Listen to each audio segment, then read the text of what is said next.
Daniel Delfino y un gran equipo hasta las 16 por LT10.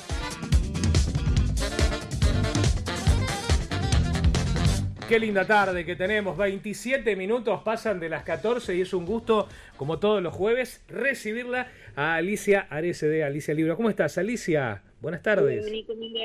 Bien, bienvenida a esa mesa tan que me estaba riendo sola recién con el tema de los jugadores y todo, escuchándolos. Yo me pregunto, en la librería, vos cuando atendías en la librería al público y charlabas con el público, ¿tenías algún jugador de fútbol que iba a comprar libros o no? Sí, el Vichy Fuerte, después estaba Orlando Medina, que yo cuando era chica iba a la cancha de Colón para ver a Orlando Medina, imagínate. Él fue muchísimo, y después, bueno, muchos jugadores de Unión. Bien, y te caían a la librería. Madelón también siempre iba a comprar libros para motivar a los jugadores. ¿Y el Vichy? ¿Qué llevaba el Vichy?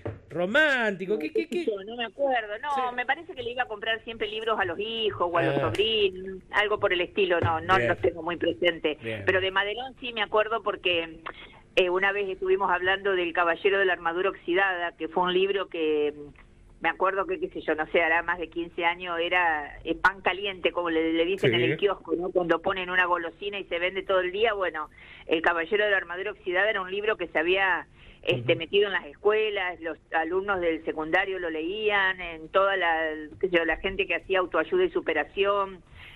Esos libros, viste, que te motivan, que te ayudan a salir, que las trabas del camino las tenemos todo y hay que saber saltearlas. Bueno, ese era un libro y me acuerdo que Madelón se lo había comprado para trabajarlo con los chicos, ya no me acuerdo en qué año, ¿no? Que estuvo en Unión también. Bien, interesante, sumamente interesante. Y ya que estoy por curiosidad, porque me has nombrado varios libros, en toda tu época frente a la librería, ¿cuál es el libro más vendido? La Biblia. ¿Sí? No, mira. Sí, tenemos que decir el libro que nunca para de venderse, ¿no? Que desde que yo ya estaba en Colmeña, con mis 17 años cuando entré, y creo que hasta el día que me retiré, siempre fue... La Biblia se vende todo el año y en cualquier momento. Los otros libros suelen perdurar en el tiempo, por ejemplo, El Caballero de la Armadura Oxidada, un libro que se vendió, pero cantidades industriales. Lo que pasa que por ahí pasa 2 o 3 años y desaparecen. ¿Y era temporal o todos los meses alguna Biblia se vendía? Todos los días se vendían Biblias. Mira vos. Más que todos los meses. Mira, eso me sorprende. No me sorprende por la Biblia en sí, pero me sorprende, porque uno por ahí piensa que la Biblia la buscan más en librerías más afines, religiosas. Claro. Digamos. No, lo que pasa que, bueno, al ser primero Colmeña y después Alicia Libro, librerías que tenían todo lo que es útiles escolares y todo lo que es libros escolares, la Biblia dentro de las escuelas religiosas era un libro de texto pedido a todos los alumnos. Pero después se regalaba mucho, se usaba mucho, qué sé yo, a ver, ocasiones el chico pasaba la comunión, se le regalaba la Biblia, o se le regalaba el Nuevo Testamento, pero más que todo era la Biblia, inclusive muchos regalos a gente que cumplía, qué sé yo, a ver, por decirte, 50 años de casado, o gente así, viste, muy tradicionalista de Santa Fe, que uno los conocía, qué sé yo, historiadores, o gente muy, muy religiosa. Se buscaban, venían Biblias que venían encuadernadas en madera, en unos estuches impresionantes, con el borde de oro y las hojas de arroz. O sea, no era un libro por ahí común como se usaba en las escuelas. Siempre igual la Biblia tuvo un papel distinto al papel del libro común. Sí, claro. Era más finito, ¿Cómo? Más finitas eran, ¿no? Se le llamaba papel de arroz. Claro, el papel de arroz. Claro. Lo que sí yo una vez, en las veces que he estado en Estados Unidos, lo he comprobado porque lo veía en las películas y cuando me tocó en las oportunidades que tuve en Estados Unidos lo comprobé, que en los lugares donde me alojé, es verdad, en la mesa de luz hay una Biblia, protestante, pero hay una Biblia. Sí. Inclusive acá en muchos hoteles de Argentina pasa exactamente lo mismo. Suele estar todavía, o si no, el Nuevo Testamento también. Bueno, ¿qué tenemos para recomendar hoy de libros para este fin de semana?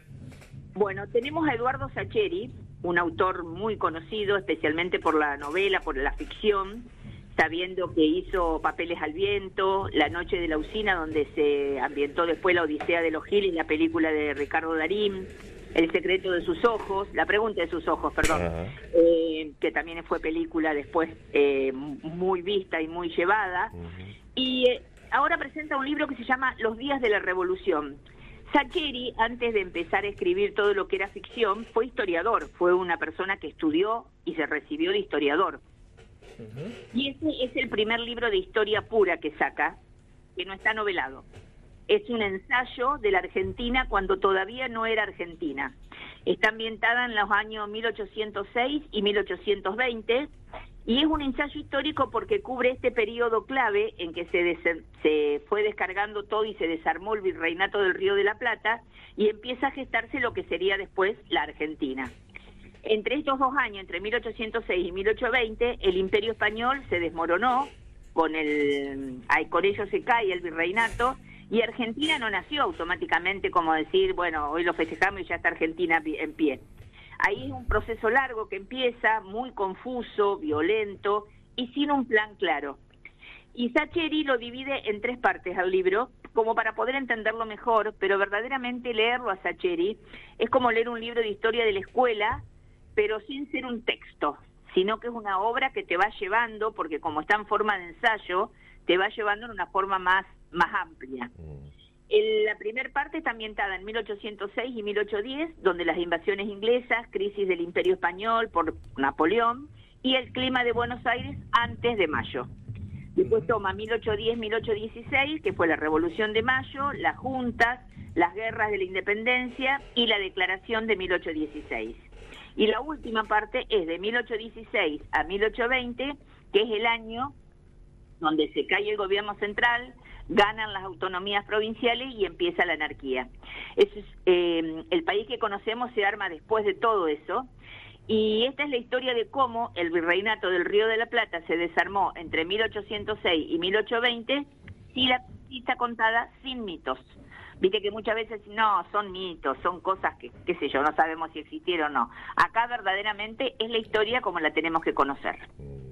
Y después, para no dejar de lado la novela, porque siempre me encanta que la gente se enganche en este clima frío que nos toca ahora con alguna linda novela, Gloria Casaña es una autora al estilo de Viviana Rivero y otras autoras que escriben siempre la novela con contexto histórico. Acá sabemos, revivimos lo que estudiamos a veces en la escuela por el conocimiento de algunos próceres o de algunos hechos que se destacaron en nuestra historia argentina o en la historia mundial, y acá empieza La maestra de la laguna.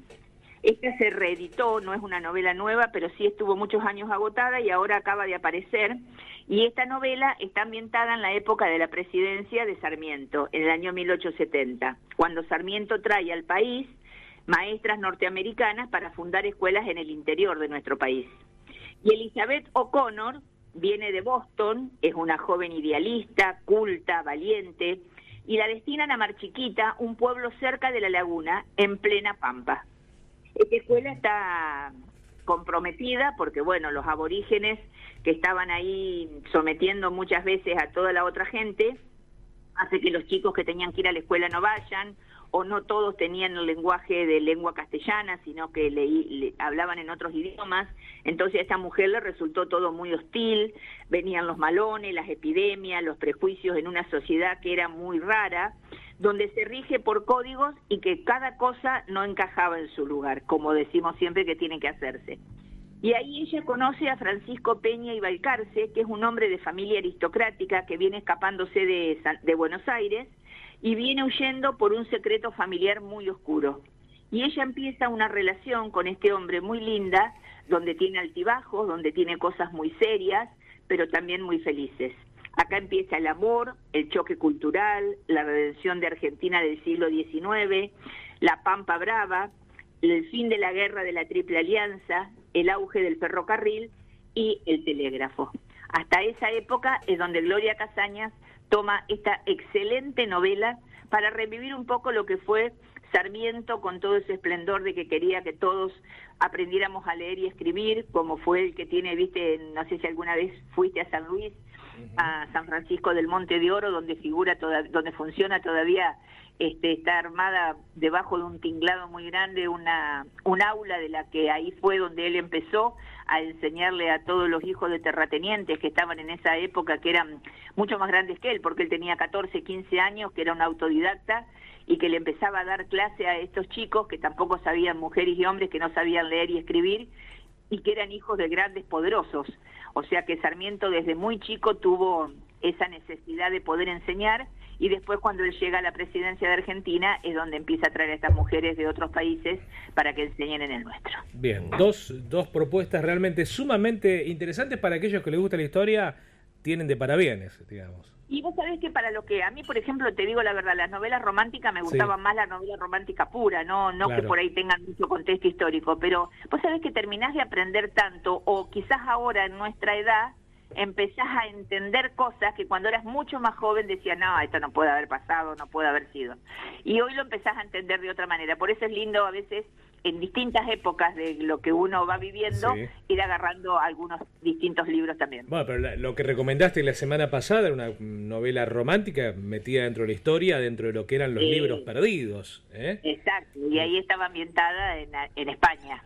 Mucha consulta hemos tenido sobre ese libro aquí en el programa. Sí, en la librería también, porque no sabían que sabía mucha gente, como dice Mirta, viste, todo el público se renueva. Claro. Y hay gente que quizás era muy joven todavía cuando salió esa novela, o bueno, que no alcanzó a conocerla, y hoy ya tienen en las manos de nuevo poder tenerla porque la editorial la ha reeditado nuevamente. Y con una presentación espectacular, hay que decirlo. Hermosa, tapas duras ahora, muy linda. Prolijidad muy linda. Bueno, Alicia, dos excelentes recomendaciones. Nos vamos a volver a reencontrar, si te parece, el próximo jueves. Sí, ahí estaremos. Dale, y te esperaremos por estudios y podés venirte para estudios, como siempre. Bueno, ahí vamos a ir. Un abrazo grande. Hasta luego. Gracias a ustedes, hasta luego. Alicia Ares, bueno, recomendando dos libros importantes de Alicia Libros. Recuerden, Peatonal San Martín 2546, y si no, el local en Puerto Plaza de Alicia Libros, también ahí podés encontrarlo.